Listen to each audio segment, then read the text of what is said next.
Alrighty, welcome everybody. My name is Kanasha Paul, founder and CEO of Black Professionals Network. And as Eric mentioned, this is our first masterclass of the year where we are going over all things franchising. We have an amazing group of speakers who have agreed to share their wisdom, their time with you all so that you guys can be able to navigate.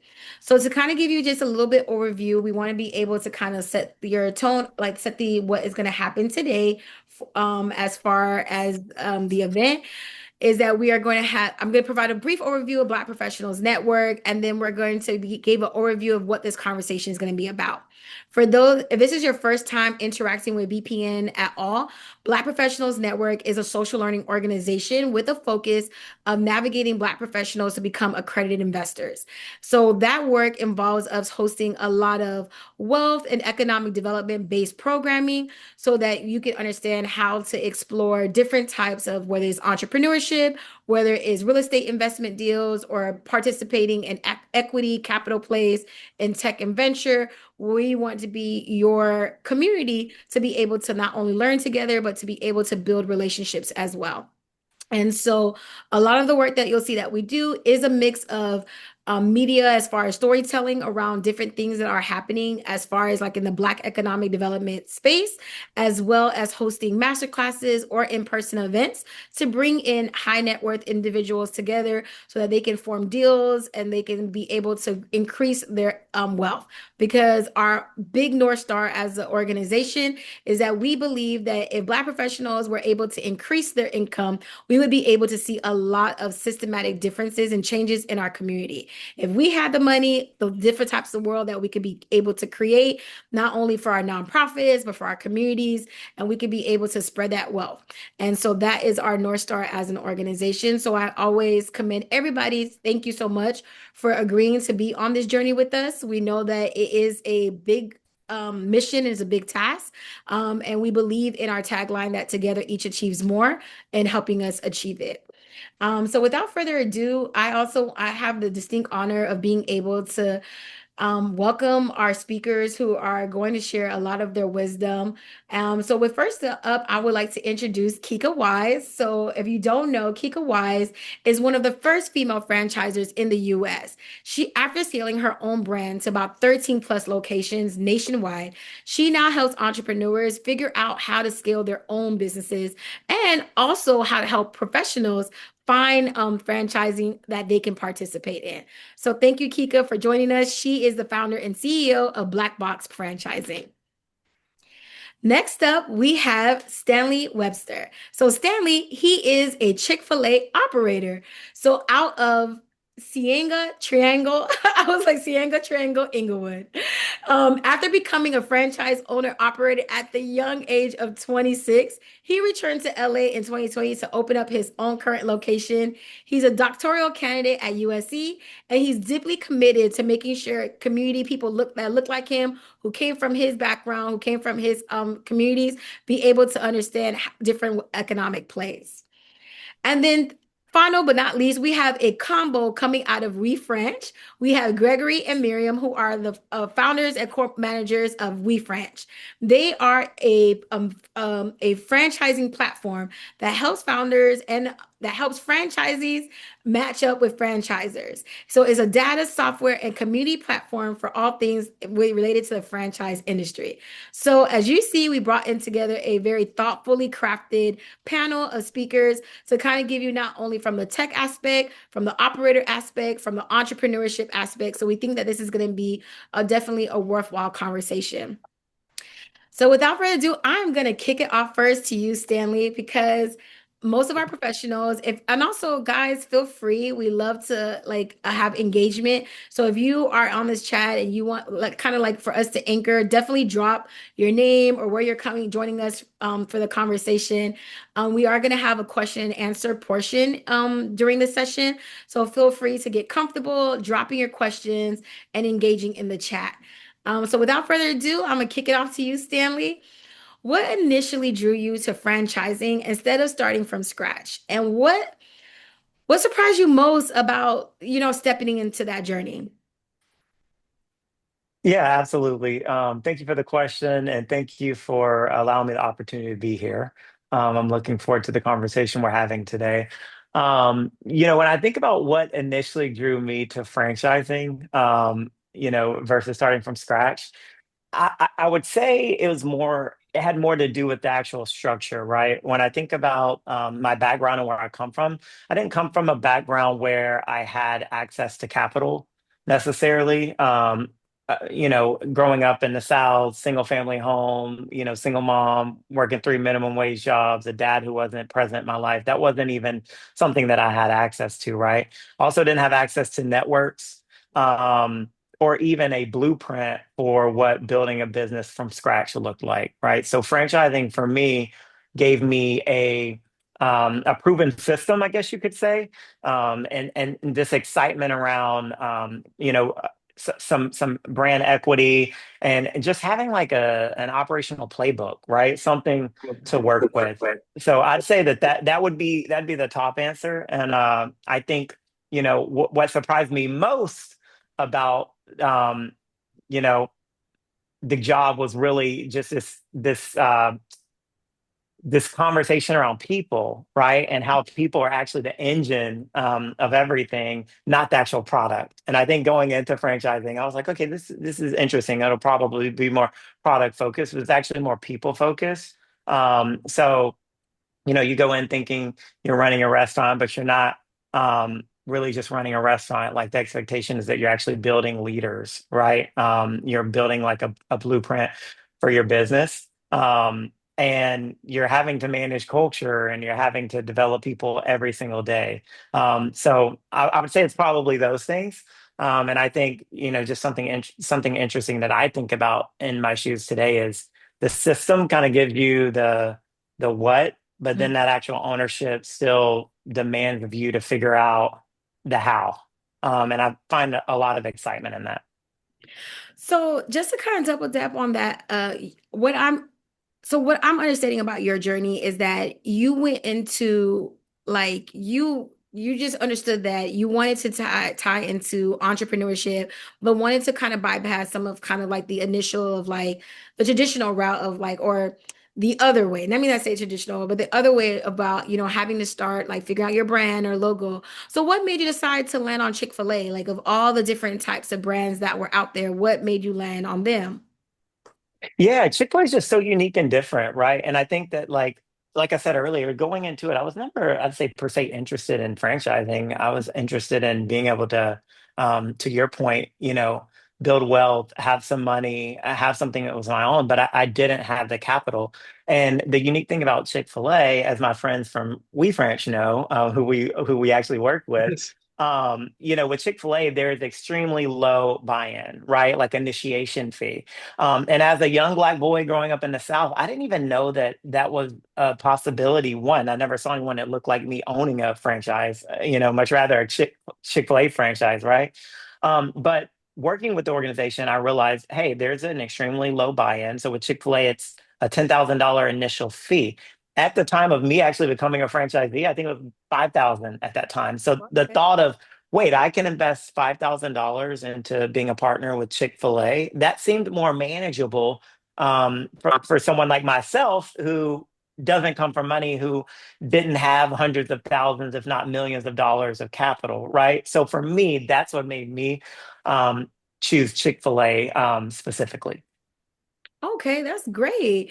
I'm gonna kick it off to you, Miriam, on this as far as when you, well, actually, I'm so sorry, Kika. I wanted to kick it off to you. So, Kika, for professionals already successful in their careers, how do you help them decide whether franchising or building independently is smarter? Because Stanley, he went through his journey as far as understanding that he had to go, he wanted to build wealth. He picked Chick-fil-A, lower entry, already had some brand name recognition. But you've come from the other side of that. You're looking at it from the perspective of like you're typically working with people who have businesses that they started that could be scalable. So how help let's help orientate people so that they can understand that there's multiple options here that they can choose from. Yes, and thank you so much for hosting this. This is definitely an amazing platform. Honored to be on it.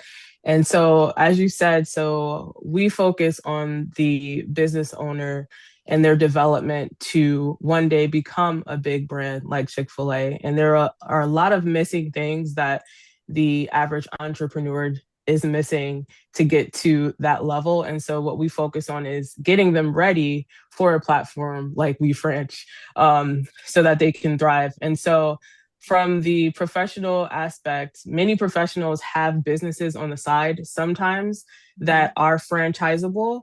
It's something that they're naturally good at, they're passionate about, and they've never really thought about packaging it up as a franchise. And so what they have are the core values that they've learned from corporate America that actually help them thrive as a franchisee.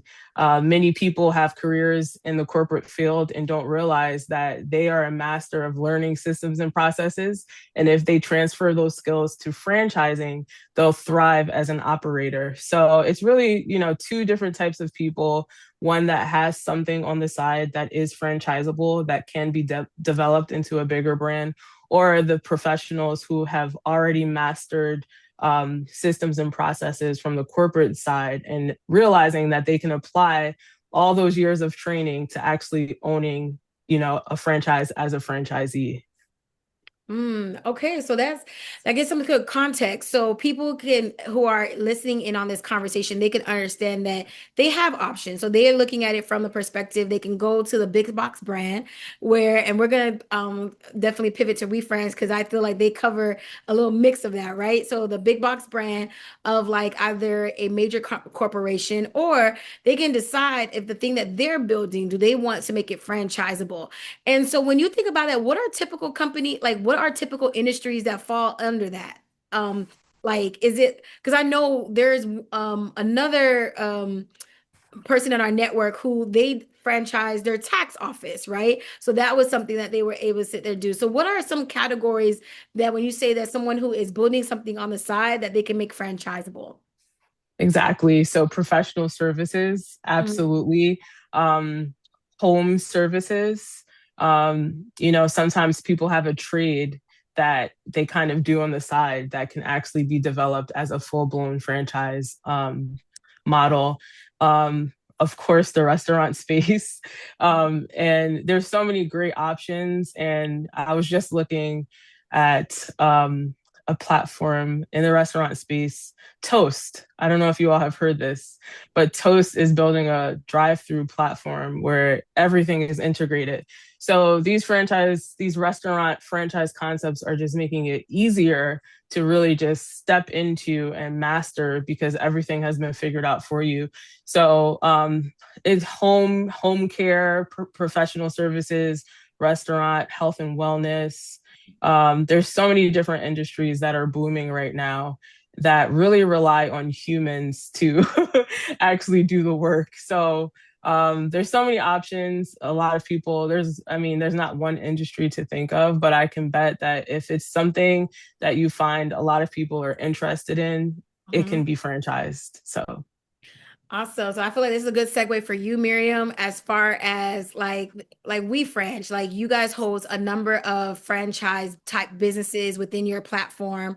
So what are you surprised? What have people been most surprised by when they discover the industries that people could invest in? Exactly. Thank you so much. So there are over 8,000 franchise brands in the US. So obviously there are the big names like Chick-fil-A that everyone knows, and people like even have many like stereotypes around those brands because they're so like big. But first of all, like there are a lot of smaller brands that are up and coming, and there are newer industries that are emerging. So, what Kika mentioned, like yeah, health and fitness, quick service restaurants, youth enrichment. So people continue to invest into their kids, kind of like Okay. despite economic conditions. And like you don't want to send your child to like an AI service or have them sit at home, like be at their screen. So engagement with like a trusted mentor and like a safe environment with other kids is important. Same goes with pets. So the pet industry is booming. So kind of like health and beauty services for the pets. Um, there are various types there. Then there are kind of like more boring businesses, what we hear about, like laundromats or like auto services. And of course, like the one that is very exciting recently is tech first franchisors. So, usually people think of startups versus franchising is like this legacy, kind of like, traditional style businesses, but they're, newer franchisors who are building tech native brands. So, it could be a farm that is enabled by robotics, or like a virtual accounting firm, or there's something like Sandbox VR where they offer like VR experiences that are done in a group. So yeah, like I think the main surprise is once people start doing serious research on franchising, they see that yeah, like anything where the in-person experience or the service from kind of like a trained professional is important and irreplaceable, there's probably going to be a franchise within that space. And I love that you and Kika kind of like hinted throughout your answers, like these are things that are AI safe, right? Because when we're not thinking about where we're in a time where everyone's saying that AI is going to take your job and AI, like you got to make yourself AI, make yourself have a career that's AI proof. Franchising could also be a very, a nice strategy to consider when thinking about what your options are. So this kind of question goes on to you, Gregory. When you think about, let's now deep dive into the meats and potatoes of franchising, right? So when you think about your platform hosts a wide range of different franchise, but what are 2 to 3 indicators that makes a franchise seem investment ready? Like when you're like, what are the things that professionals have to consider when they want to start thinking like, should I dive into this? Yes. So I think the framework we use is, a franchise, you can think of it as two things in one. It's a job and an investment. And people typically know how to reflect on, is a job, do I want to do this work? And they're also frameworks for thinking, is this a good investment to put money in? And it could be sweat equity. But the beautiful thing is when it's together, you have agency. So, for example, I can get a job at Apple as a product manager, and maybe I own some Apple stock. But Tim Cook, if he wants to come and fire me, I can say, do you know who I am? I own Apple stock. It's ridiculous. So he Mhm. can still fire me. And I also can't go home and work harder to make Apple perform better so I can get richer. So I don't have agency, even though I own both. But with a local business, kind of like, Stanley, when he has a business in LA, he can do things. He has agency. So his investments and his work are combined. So we think, so that's the framework we use. So now when you're evaluating franchise, we say make sure you pick one that has pricing power, it's profitable, it has a moat. So that's the key.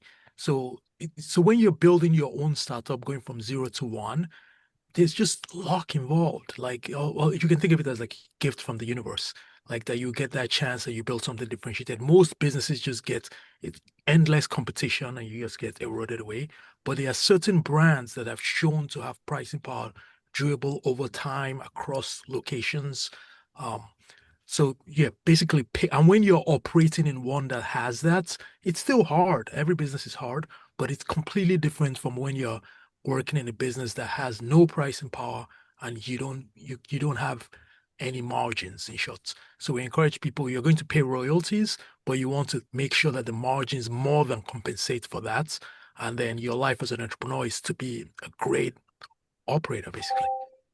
So when you mean by pricing power, like explain that a little bit more in depth. Like what when someone's evaluating like a menu of franchise types, whether it's fitness or business, what is the pricing power are you helping them navigate through? Sure. So think of it very much from first principles, and I'll show how it really shows up in the data. So if I'm sending my kid to a school and they said they're going to charge me XYZ, why will you pay for that? So at some point, somebody has built trust in the community. They've built certain standards. When they tell the end user, we are going to charge you, like if I'm trying to get a burger or a sandwich and I get some price, there are certain businesses that have an ability to command some price. So that makes, in the day-to-day running of a business, that fact that they can set some price and they have some margin makes all the difference. And eventually it flows into your income statement where you can reinvest in the business, you can invest in employees, you can your equipment, you can take care of it. So, but if you don't have that principle, your customers are just like it's just like any other sandwich. Why will I pay up for that? Then your life becomes very hard. So that is kind of the magic trick that certain brands have. Um, and if it could be in home services, it could be youth enrichment, or it could be think of like Harvard.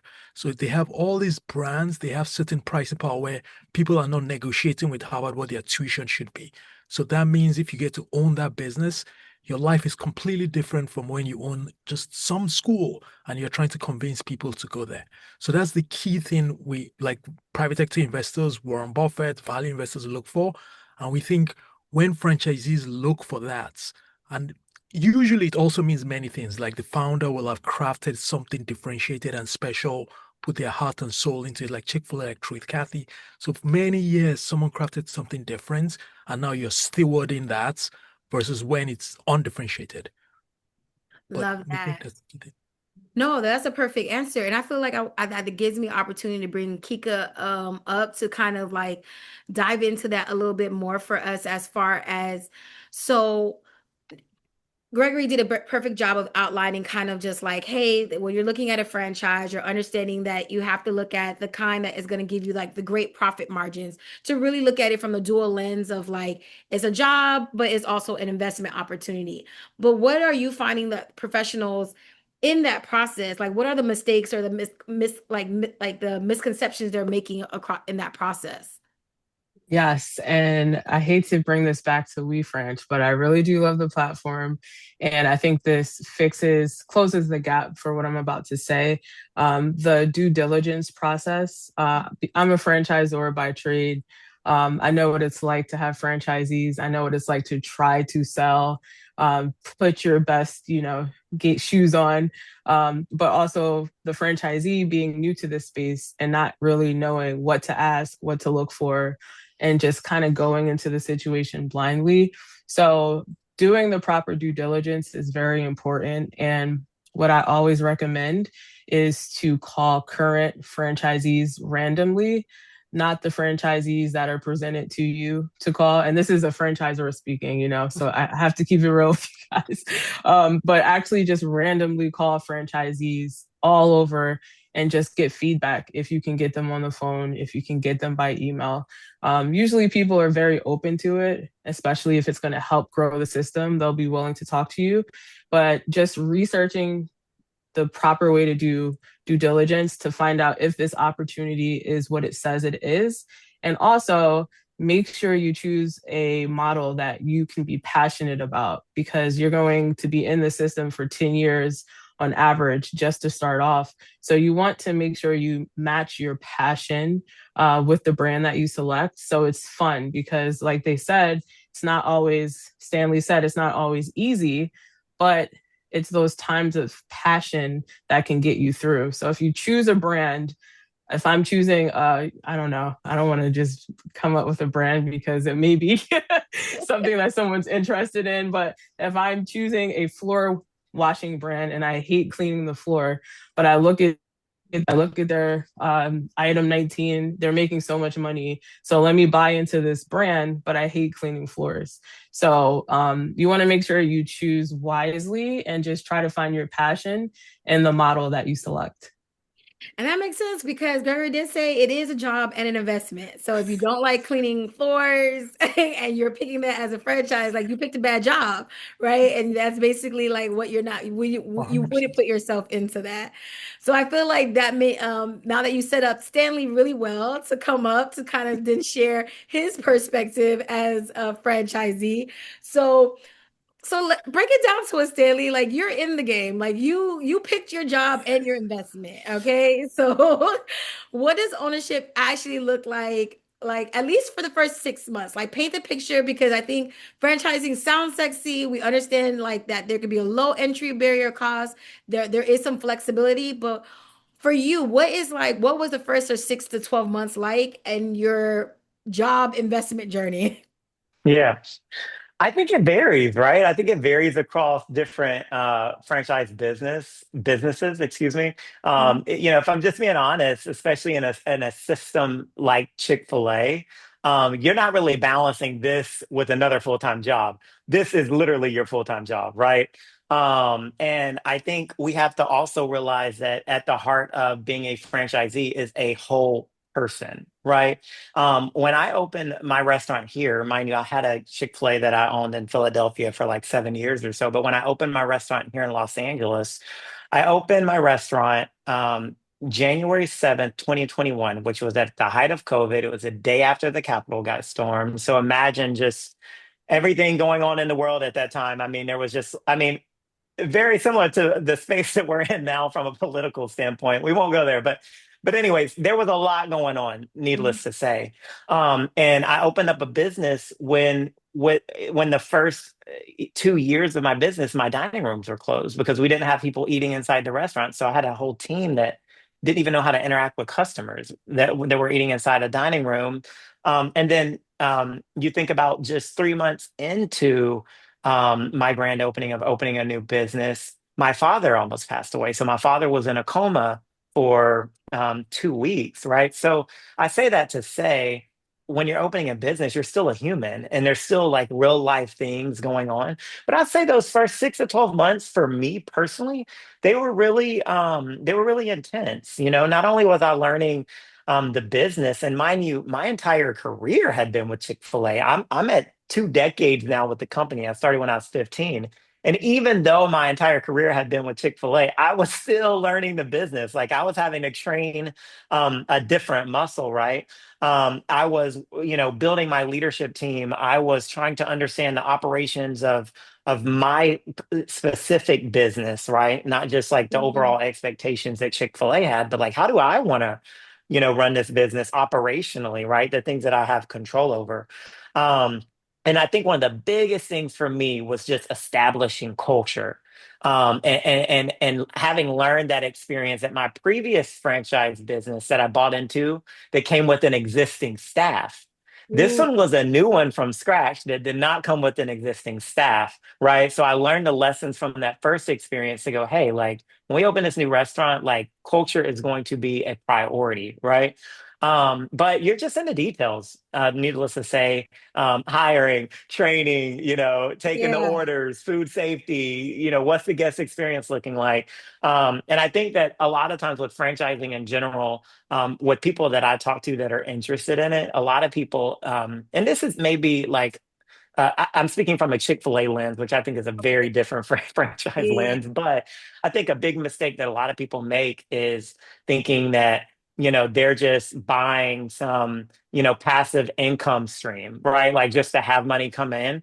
And I think like early on, that's very, attractive, but there's so much more that you're buying into, right? And I think what makes things sustainable for your team, um, is really laying a foundation and like understanding what it is you're trying to accomplish as a franchisee in your business. And I think that that comes from like each individual franchisee's passion that they have for the type of work that they do.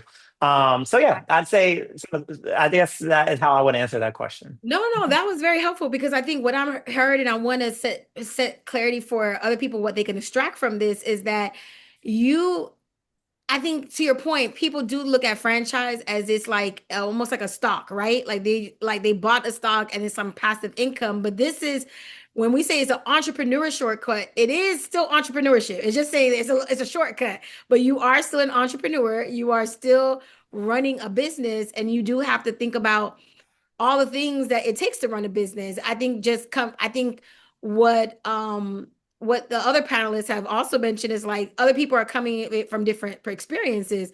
I think it's amazing that you went from being a Chick-fil-A worker all the way to like a franchise operator. So, but even though you did that, you still had to learn skill sets that, like to his point, is a new muscle. So I think what one of the questions I want to is like, how did you define your leadership style?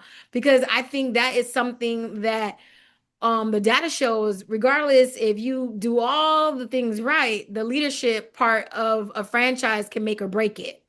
Yeah, and that's so huge. And I was gonna say, oh, one of the big pieces that I left out in that was the importance of building a strong leadership team early on, right? Like when I first opened the restaurant, it was like laying the foundation for what that was going to look like. Because if you don't, as a franchisee, particularly if you are doing one of these franchisees where you're opening up, 5, 10, 20 locations, if you don't do that, then you become the system and then it's not scalable, right? So like how do you do that? So for me, um, you know, I had to figure out what type of leader I wanted to be um in my business, but also like what type of leader did my business need me to be as well, right? Like you're working with people, right? And I tell my team all the time, when people walk in the door and they punch the clock, we don't just look at people as names and numbers on a spreadsheet. We look at people as whole people. They are bringing themselves and everything that they're going through to work every single day. So it's not just about the type of leader that I want to be. What type of leader do people need me to be, right? If you care about people, right? I mean, I'm a big advocate for, people, and I'm one would argue that I'm probably the type of leader that's going to prioritize my people at all expense, because I honestly believe in my business that people are the foundation and the heartbeat of my business. So I want to make sure that I really love on them and take care of them, right, within reason. But I had to go on that journey. So when I opened my restaurant here, I realized that the leadership that I was bringing to the table was not going to be the type of leadership that was going to be sustainable for my business. So at that time, I decided to actually go back to school when I opened up the restaurant here. So that was another thing that I did within 6 months of opening a new restaurant, a franchise. I would not recommend that, by the way. But I went back to school. I went to Pepperdine and I got a executive MBA. And I was like, hey, I want to invest in myself and my education and really learn like what does leadership truly look like. And then after that, um, I felt like I still didn't have the answers that I was looking for, and decided to do my doctorate at USC, which I'll be wrapping up this year. And it's an organizational change in leadership. And I'm so grateful that I decided to take it even a step further, because now um, I'm not only learning about leadership, I'm learning how to teach people about leadership and what that looks like, and helping them tap into what type of leader they want to be, right? So for me, it's like it's knowing that I want to be a transformational leader. I care about people, right? Like I want to make a difference in the lives of every single person that works for me, every single guest that we, interact with on a day-to-day basis, and the community in which I'm doing business in. And Correct. that's just something that it just took me time to realize. And although I'm a transformational leader, I'm also a lot of other types of leaders. And I think that that's the beauty, right? Like when you start actually researching leadership, you realize leadership isn't monolithic. It doesn't have to be just one type of leader. Like Yeah. it's actually, smart and intelligent to adapt a lot of different types of leadership styles, right? Because you're Depending on working the with a lot of different situation. people. So I think that my version of what leadership looks like has evolved over the years. But I identify most with transformational leader. Although I know that I wear like a lot of different hats around leadership, and just the importance of building those leaders, pouring into those leaders, educating those leaders so that they can truly help you accomplish what it is that you're trying to accomplish in your business. No, I love that. And I think this goes as a lot of what you said helps us segue into the next part of some of the questions that I see. We're going to touch on that. So I think it's a perfect time to probably bring Gregory up, who is going to we're going to go into, and Kika, we're probably going to sit there and go back and forth with between them. Let's dive the into this, like the process, right? What does it cost to enter a franchise? Let's walk through people like the steps. Like once they choose one, they're just like, I see your menu of options. I want this. What is going to be the first thing that they should be thinking of? So I think so the first thing in our view will be kind of like knowing yourself. Okay. Um, so like basically what do you want? What are you interested in? And then we tend to, tell people to go through like a T where Mhm. like think of it like a T. So essentially you'll be broad in certain ways. You want to know like because there's some people that come from from like MBA programs or something, so they're more interested in business ownership in general. So what kinds of things are out there? Home services, maybe some QSR, maybe some tech first franchises. And then when you have a sense of you investigate that way, then you want to drill down and compare into specific brands. But ultimately, kind of going back, you want to pick like you never pick like don't avoid picking an industry. Pick specific companies. Um, like it's not so Chick-fil-A is not a chicken concept. It's not a chicken restaurant. So and I think that could be a mistake. Or you can think of tech companies as well. So you want to pick like specific brands where their culture, resonates with you. But first, you need to know what's out there. So we ask people to know themselves, like what kind of budgets do you have? But ultimately, if you pick a profitable franchise, I know we're going to talk about financing later. We do think people overweigh kind of their financial situation. They say, how much do I have? It worked out really well for Stanley, so we can. But typically, what we say is like you want to pick a franchise that is really profitable, and then there'll be things like SBA financing or equity financing. So you start there, make sure that it's really profitable, and then you figure it out. But you need to know what you're interested in, then explore what's out there, and then start doing deep dives when you talk to franchisors. I think what Kika said was spot on. Like eventually you're talking to franchisees, but first you want to start broadly, and then you start digging deeper and building financial models and things of that nature. But it takes a period where don't do a shotgun wedding. Try to give yourself like at least 9 months of exploring before you jump in. All right. So then that gives us a kick. Let's get into the numbers then, man, because you know that well. Let's get into the numbers. So what financing pathway should they be thinking about? Like from a because you sit on both sides. You see on the franchisor side, you see on the franchisee side. So let's walk through kind of like the process. Gregory laid out the great foundation. They need to know themselves. They need to look beyond just an industry. Like I want to be in food or I want to be in like a chicken business. I want to pick a brand that fits like the job and the investment. I think that it's very clear for people to see it in that dual way. But then now let's walk through the process of like yes, if I do want Chick-fil-A, what do I do next? There's so many different strategies, and I'll start with the SBA. They have a lot of unique programs. I know it changes every few months. There's pivots, there's changes, but the SBA is a great place to start. Your local bank. In my journey with my franchisees, many of them have borrowed against assets, which is an amazing wealth strategy. And so that is also a way to fund your franchise. There's 401k plans, all types of, there's usually money, and many people don't realize that their jobs have I forgot the exact name, but a 401k plan that you can actually use while still working. And you can use that money that you already have sitting there. Most people don't even know it's sitting there. You can use that to invest into your franchise. And so it's really just a strategy game, and it's just a matter of what you currently have. What does your financial portfolio currently look like? What are you missing? Are there any SBA programs that align with what you're doing? But there's always a way to get funding, especially when it comes to franchising, because lenders get excited about franchises, especially franchises that have a proven system. So it takes away a lot of the risk. So like Greg said, the hardest part is really making sure you pick the right brand for yourself. And then from there, everything else will just fall in line. Perfect.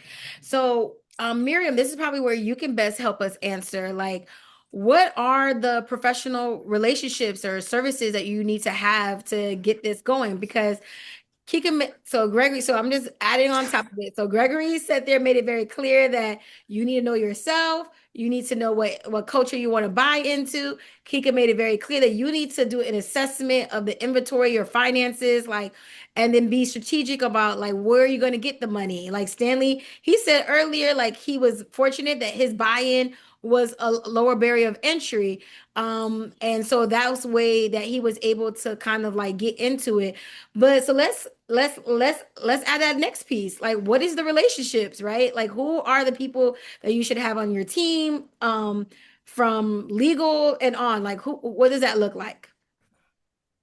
Cool, thank you. I mean, kind of like related to know yourself, I think you are going to be the primary operator. So of course, arranging the team around you eventually is super important, but I think it's most important to kind of like, and even if when you sign with a particular brand, it's kind of like Stanley signs with Chick-fil-A. So, they trust him and he will be kind of like arranging the rest of the team. So yeah, I think kind of like getting, a good understanding of the franchise landscape and then starting to do deeper research on specific opportunities is definitely like the first step. And I think like perhaps that will be helpful for the audience. So a lot of times, like, yeah, people just think of franchising as this kind of like industry, this ocean that I don't know what's there. Like I've heard some things, maybe I learned some things, but it's not kind of like complete. So every franchise like that is legally franchising in the US is required to have this document called franchise disclosure document. So for short, it's FDD. So, for any brand, like for McDonald's, for any brand, you can go and find this document online. And it has 23 items. So, each item describes a specific part of the business. And some of them are kind of like nobody reads them, nobody cares, but some of them are very important. So, for example, like has the franchisor been sued by its franchisees before, right? That's important to know. And then, like, I know people are asking about like how much does it cost to start. So Chick-fil-A is truly unique in that sense, but most franchise brands will have a breakdown of all of the startup costs. So, and then it will total to like a range of, what the whole project is going to cost. So yes, there's the initial franchise fee that is paid to the franchisor. And then the rest of the costs are, they're brick and mortar businesses that are going to be more expensive, like retail stores, right? And then there are non-brick and mortar, so mobile businesses where maybe you have a truck, maybe, it's kind of like there's some things that are just on the internet, so you don't need Yeah. anything. But there's still, yeah. No, so what I'm understanding is that so I think sometimes people when they see those base fee, they think that's all the cost. But what they're looking at, especially if you know that you're going to go into something that needs a build out, your that initial fee that they're seeing is like that's the fee to the franchisor. But it's you're still adding the entrepreneurial cost of like you got to find a locations if you're going brick and mortar route. You either and buy and but following the franchisor specifications, like they give you an idea of like where you need to be as far as the location, what the specs should be, what typically I guess the lease rent would be like if that depends on like the factor. So all of that. And so because of all those documents, then that means at minimum you'll definitely want to make sure you have a lawyer who understands franchise language. And then would you say like a CPA? But a CPA would any CPA work or is there specific CPAs that are like only for franchising?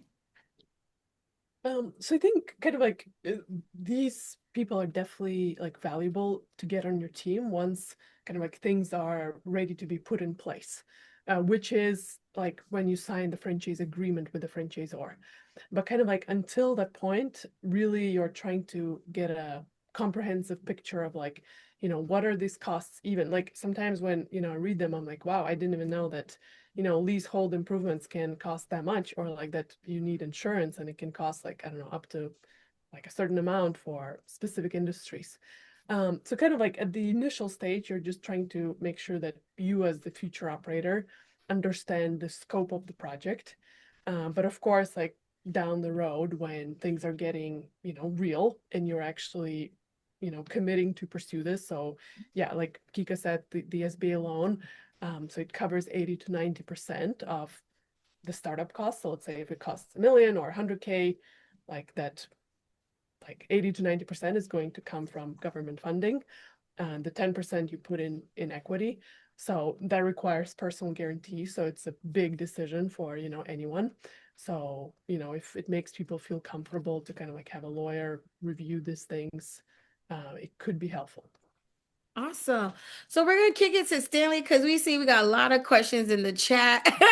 they they're like they're just like let's get into the meat and potatoes of this. Okay, so like they also want to know So I guess more clarity, I guess, because Miriam definitely laid out the perfectly as far as like there is that franchise, there's FDD document that you have to pay, there's that fee, but then there's all these other fees.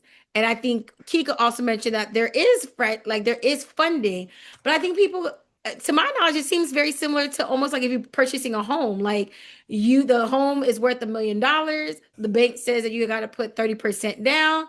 So like you got to have that 30%, the mortgage will cover the rest. So it seems like franchising, the math is almost the same, but if not better, because they're not asking you to put 30. Sometimes they're saying that they'll cover up to 10. Like you only got to put 10 or 20%. Is that an accurate way of understanding it?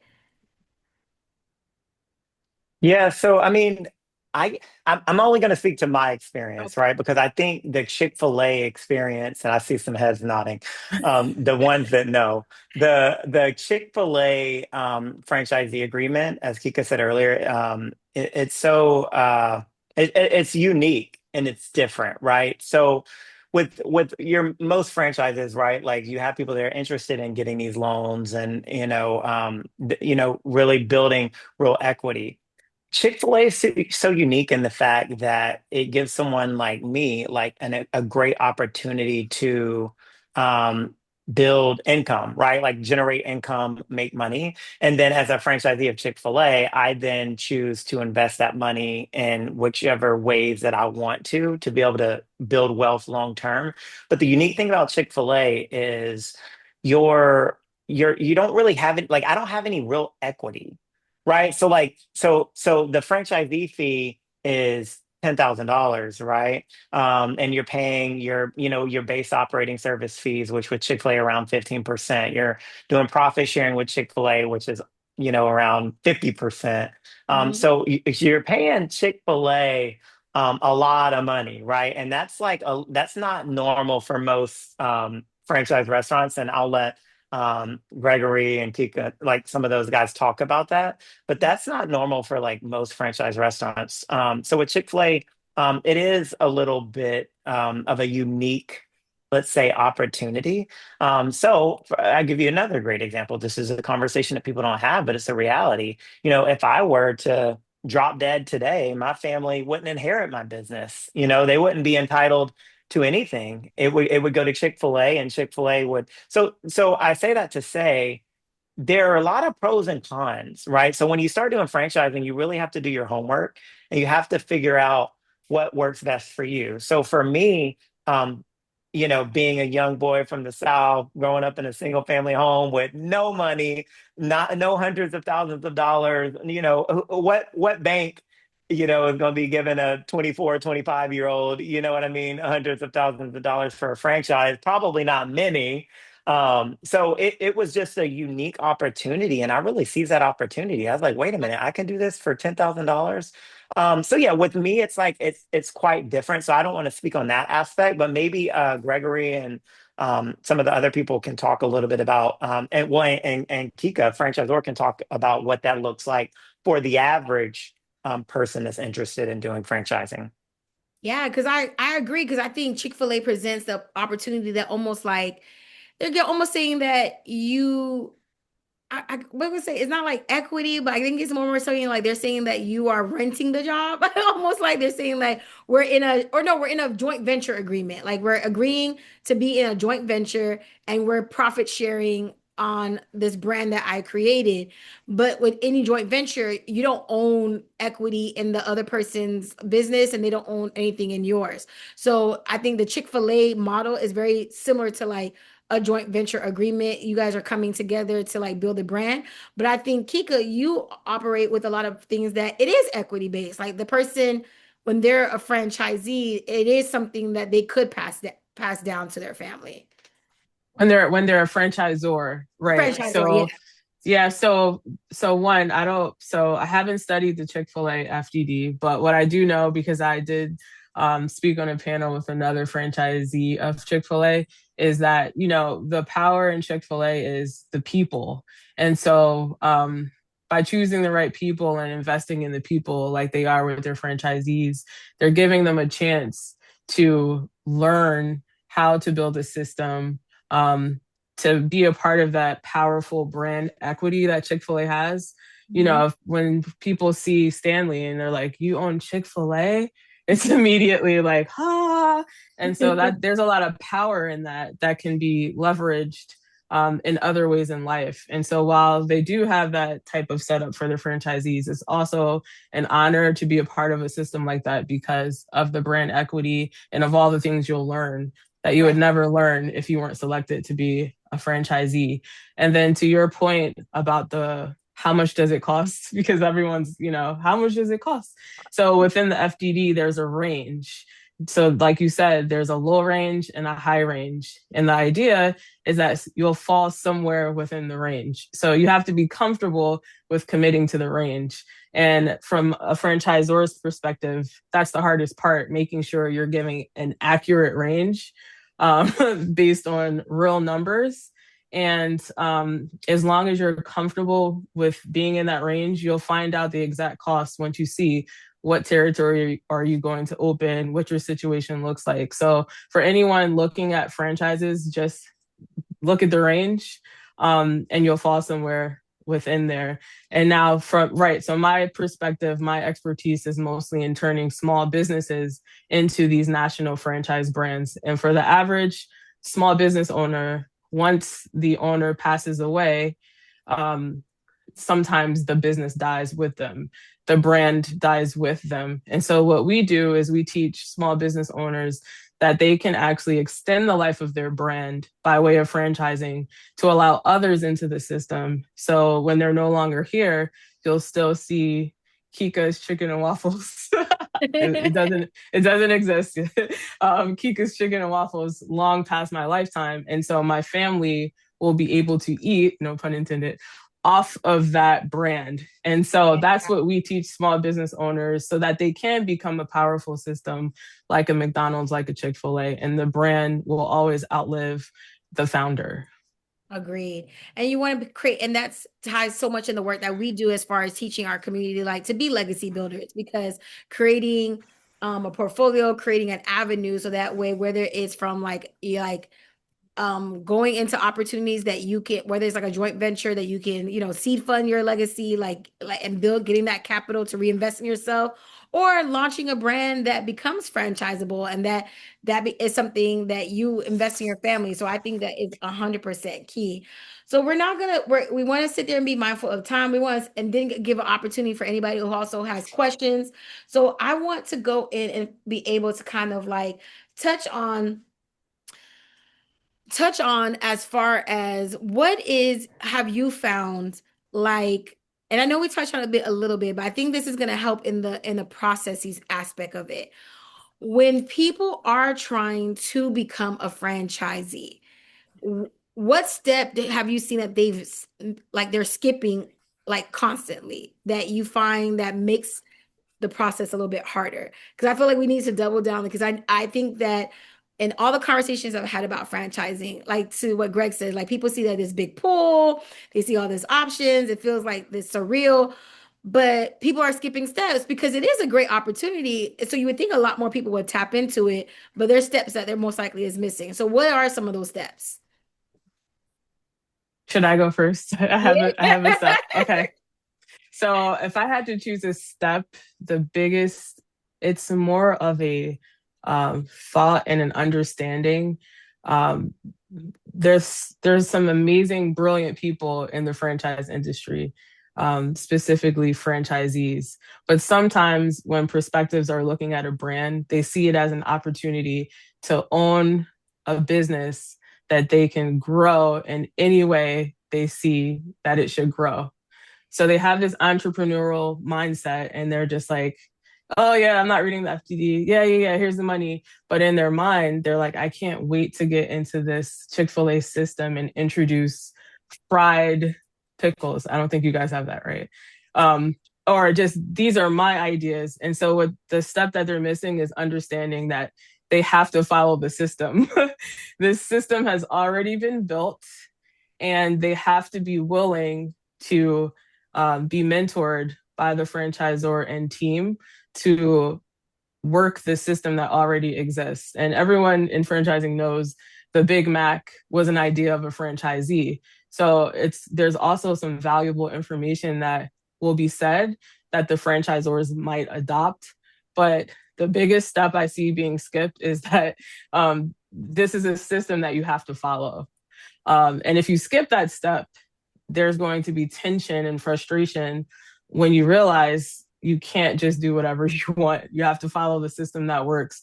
So, business professionals who are very intelligent and just used to using their brains in different ways, it's just understanding that this is a great system that you have to follow. A suggestion is always, wanted, but you have to be willing to listen to the system that exists. Awesome.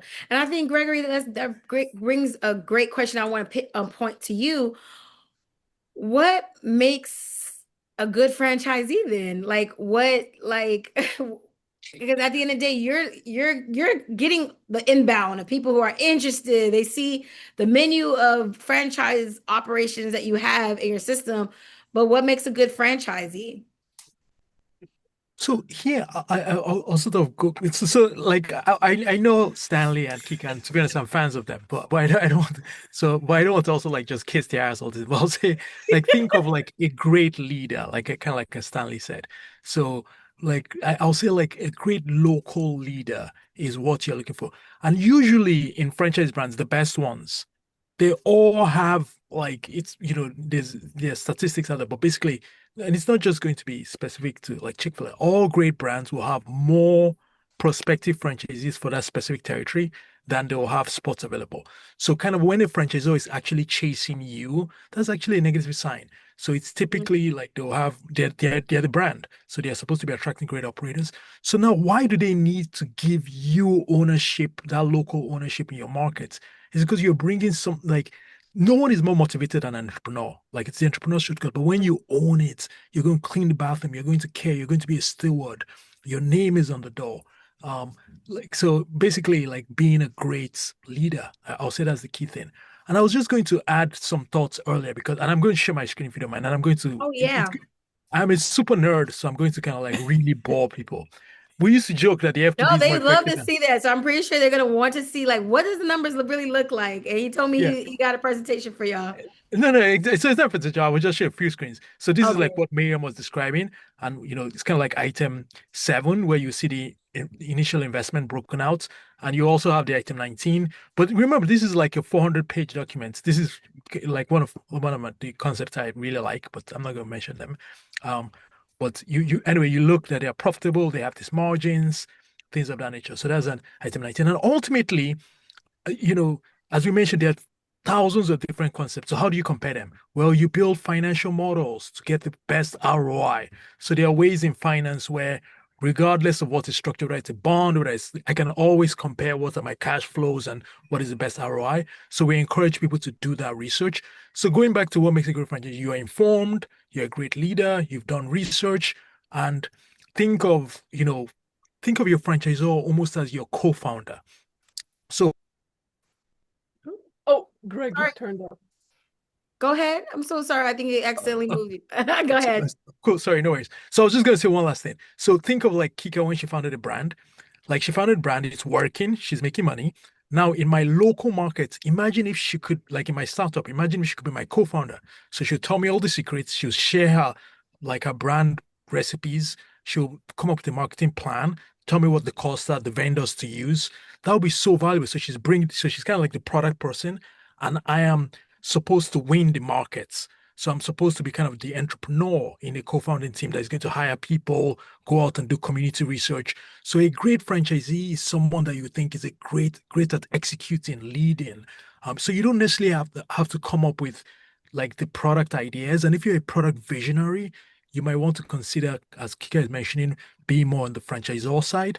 But if you're a great operator, like you can lead people, you can build a marketing team, then I think you understand finances to some degree where you can, and that will all play into what Miriam's talking about. In the initial process, you can't super rely on your legal or your accountants. First, an FDD is a business document. It's 400 pages. But remember, if you can't read and understand an FDD, how are you going to operate the business? So it is painful, but spending that 9 months of doing research and really understanding the business Of course, when you sign the franchise agreement, which is a legal document, then you want to consult your lawyer. When you apply for the SPA, then you want to have your CPA. But everything in that you're supposed to know, like to have some, idea on. So that's what it is. So I'll say being a leader and being a great operator and being good at research. All right. So that's his key. I think Kika, I'm gonna kick it back to you because a question that I want to definitely that has come to mind that I realized maybe this is a different way that people probably can approach choosing a franchise.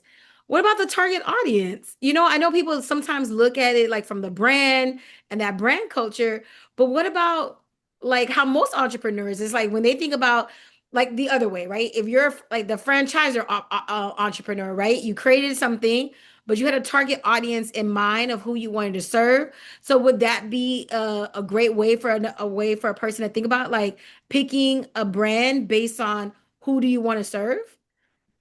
That's such a good point. I've never heard anyone Yes, I agree. point. That's great. That's a great. I'm going to And steal it it's actually. yeah, definitely. And I actually love that because as a franchisor, I started my brand when I was 25, Mhm. and I created an assisted stretching model. And so my audience that I didn't know I was targeting was the baby boomer community, right?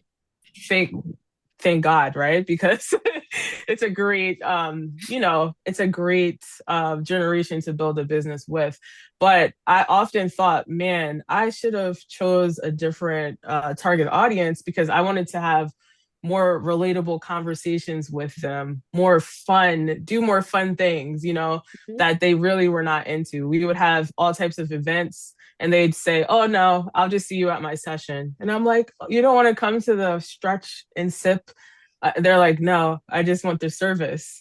And so it's funny you brought that up because I would often think, man, what if I had, a different type of brand that I could actually like, work with my peers more. So thinking about it from the franchisee perspective, I would say that is a great thing to consider because it goes back to the passion topic we discussed. So if you're passionate about a certain thing that a certain target audience enjoys, then you might want to select a brand that appeals to that target audience. So it's 360. And just to go back to your point about the attorneys once you're ready, I would tell everyone to make sure you select a franchise attorney when it comes to that point and not just a regular contract lawyer because they will redline the entire FDD, not knowing that many of these items are common practice. And so you'll just be going back and forth. And so if you deal with a franchise attorney who understands all of the items, oh,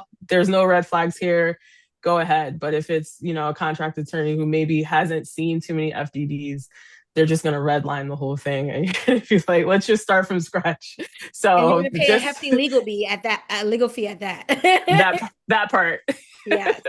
So definitely want to make sure you go to a franchise. I'm pretty sure the fee would be less because they should be able to do that within 2 hours of work. It should be.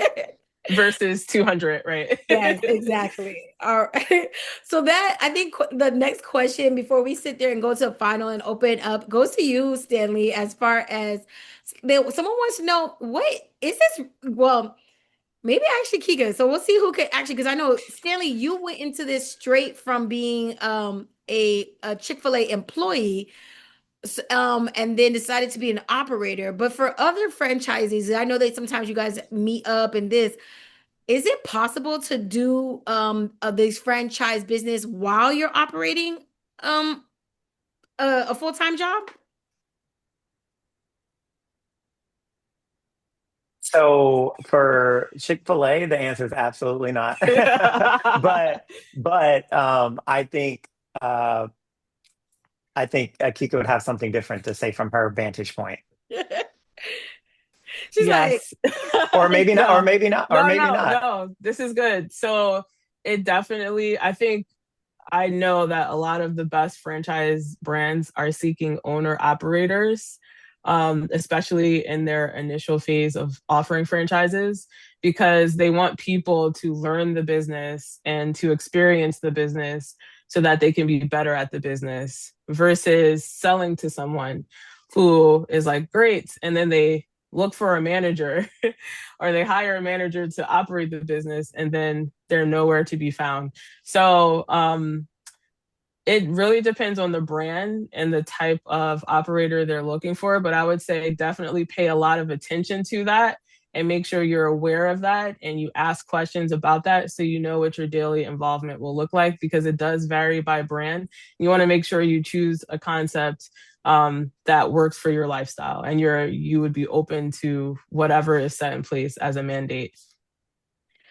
So with that, I guess another question that comes to mind then is, how do you transition when you want to be a multi-unit operator, right? Like, how do you create that structure? Because if you are, if you are, if they're expecting you to be almost like on-site type of owner operator, how do you scale to be a multi-unit operator?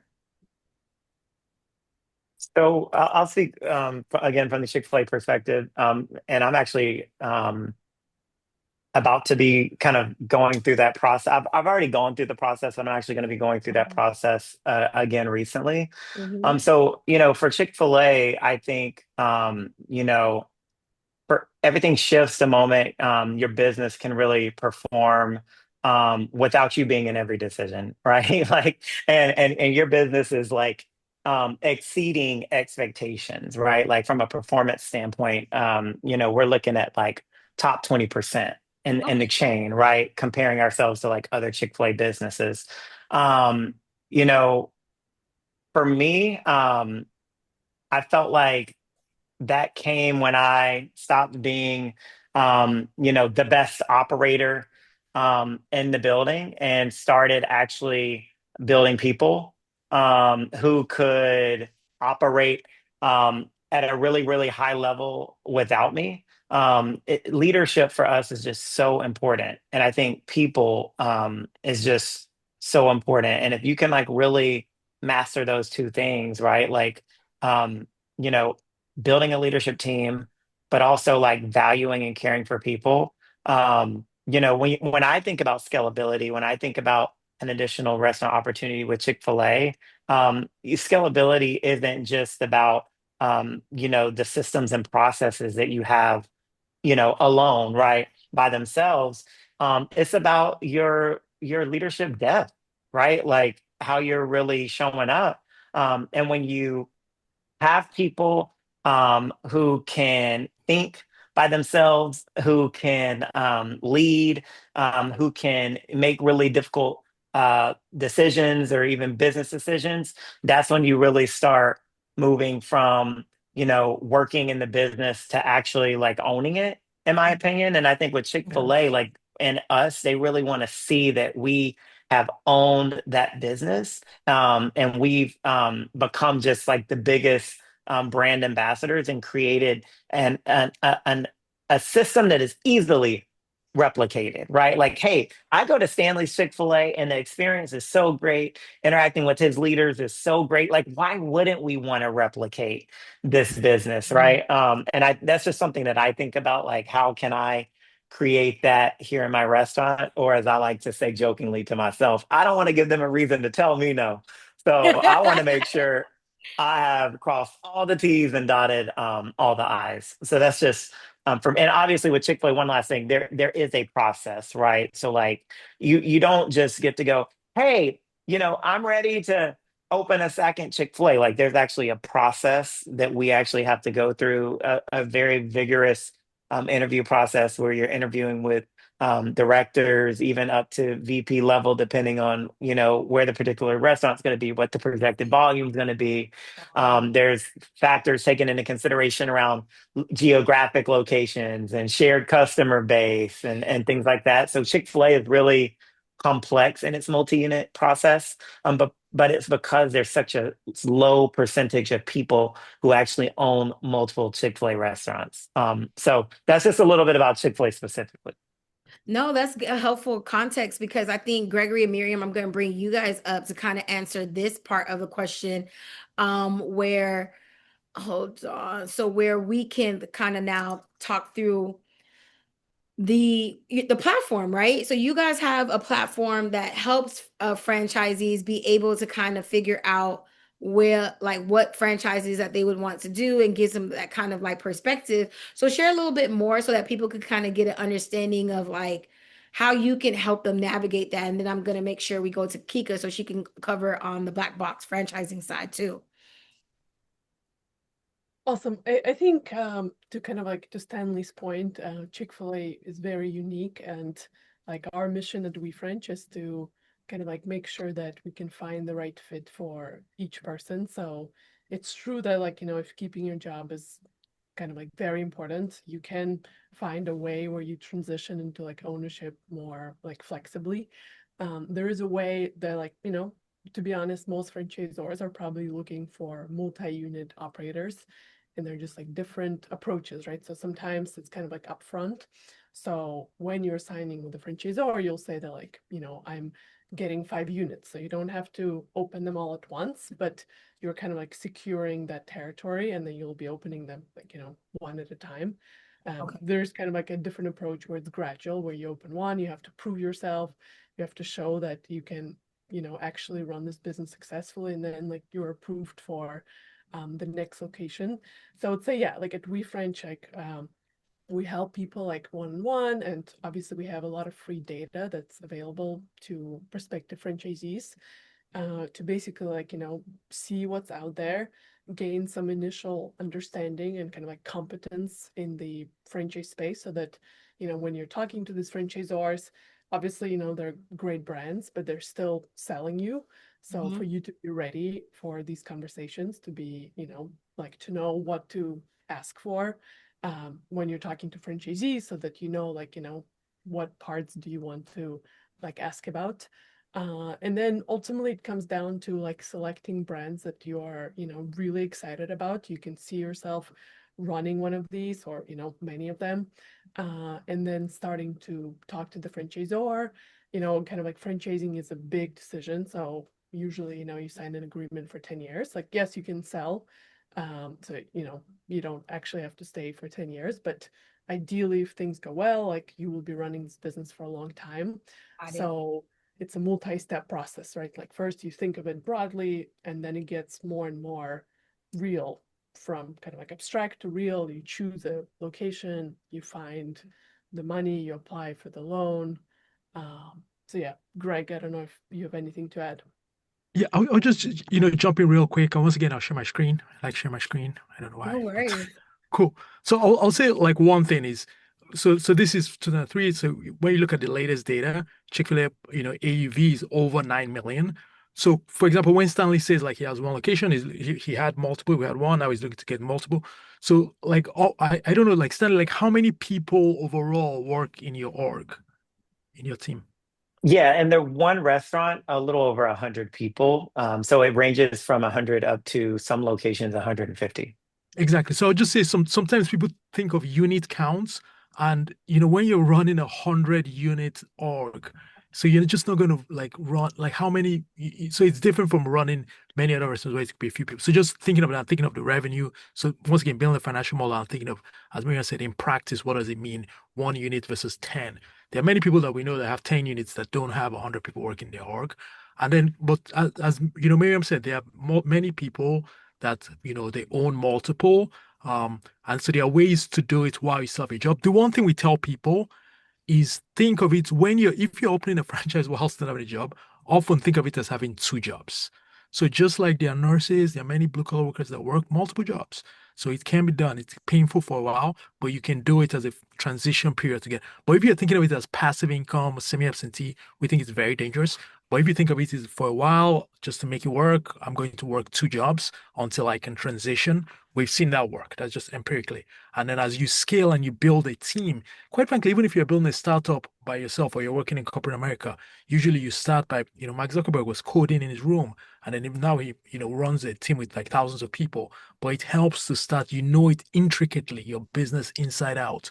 You know what all the levers are. So people can BS you before you scale. That is what works in business in general. And I don't think franchise is anywhere. Quite frankly, I think franchise is more scalable than most businesses, just the very nature of it. But people do tend to obsess about that. Um, but it can be done, like if you're creative, and there are many different. The one thing maybe we can take away from this is there are many types of franchises, and you're thinking of just like there are many types of relationships. So you're finding the one that works for you, kind of thing. Yeah. And that makes sense. All right, guys. So we're coming up at time. I don't know if anyone has any questions. I'm going to now close it out. So I have Kika come up and tell us, how does Black Box franchising fits in the franchising ecosystem? So just to give heads up, she's going to have her say, but get your questions ready so that we can, close this up smoothly. Yes, yes. So as I said, I was a franchisor. And once I scaled to 13 locations, I overcome so many obstacles and just so many learning lessons that I didn't think I would have to face. For, a franchisor coming into the development space as a new franchisor, there wasn't really a roadmap for me to follow. There were a bunch of development companies trying to get my business, and yeah, we'll do the work for you. And later on in my franchise career, I realized that much of the paperwork I was given were templates. And so I was like, oh, that's why I had to waste this amount of money, trying to put out this fire because I wasn't set up the right way. And so it was my passion to truly set up entrepreneurs the right way with no fluff, no templates, and just custom create their model and also teach them more about their business, because a lot of entrepreneurs are just winging it. I remember one of our first clients, he said, I made 100K in 1 month. And I was like, well, what was your net profit? And he had no idea. And so actually I was driving one day and the word black box came in my head. And so I Googled, I didn't use chat. This is before ChatGPT. I Googled black box, and the meaning behind it is that the input is seen, the output is seen, but the inner workings are unknown. And I said, this is the perfect name for this company, because what we do is we help entrepreneurs understand their inner workings. So to Greg's point, when they go to the point of selling, there's no fluff. It's based on real numbers, and they can be honest franchisors offering a real opportunity. So our goal is to just help as many emerging franchisor, I would say as many small businesses as possible to help extend their wealth through franchising.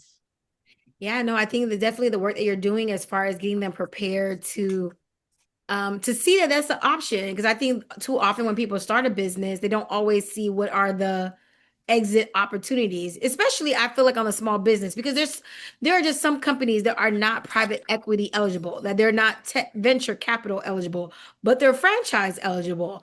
And I think people need to understand that means that there is space for them, and understanding the nuance across the business landscape is helpful, and that's why we're here. We want to give people the option to show we have options as a community, that there are options, whether if you want to go be the owner operator route, or do you want to be the owner franchisor route, like you have of choice.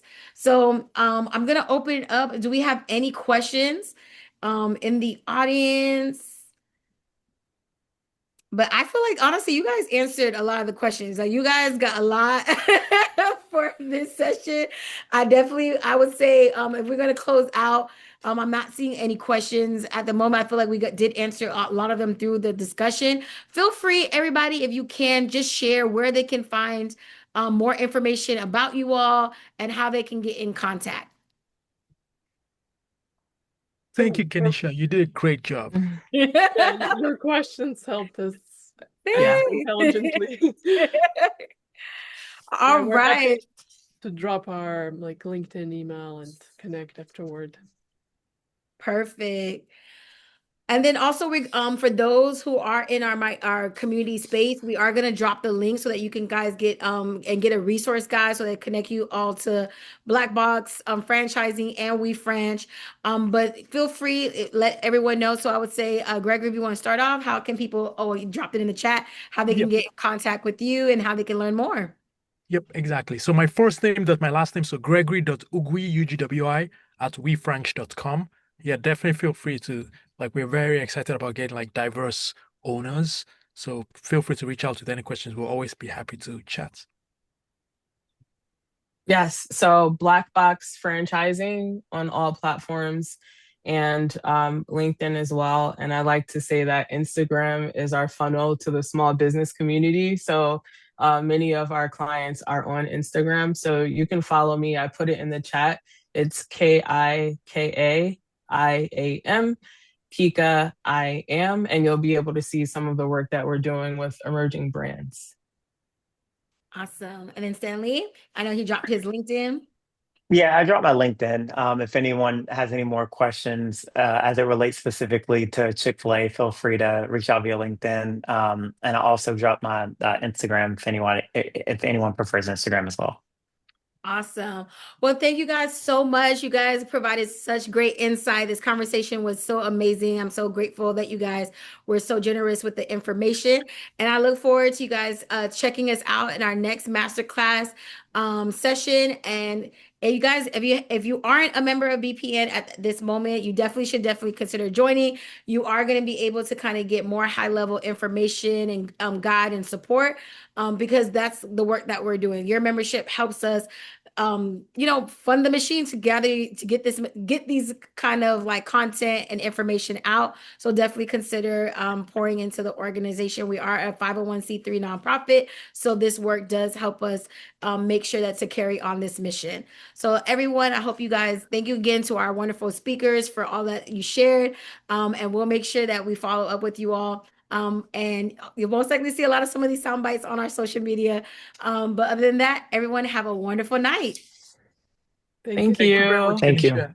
Great. Take Bye. care. Take care, everyone. Bye. Bye. And then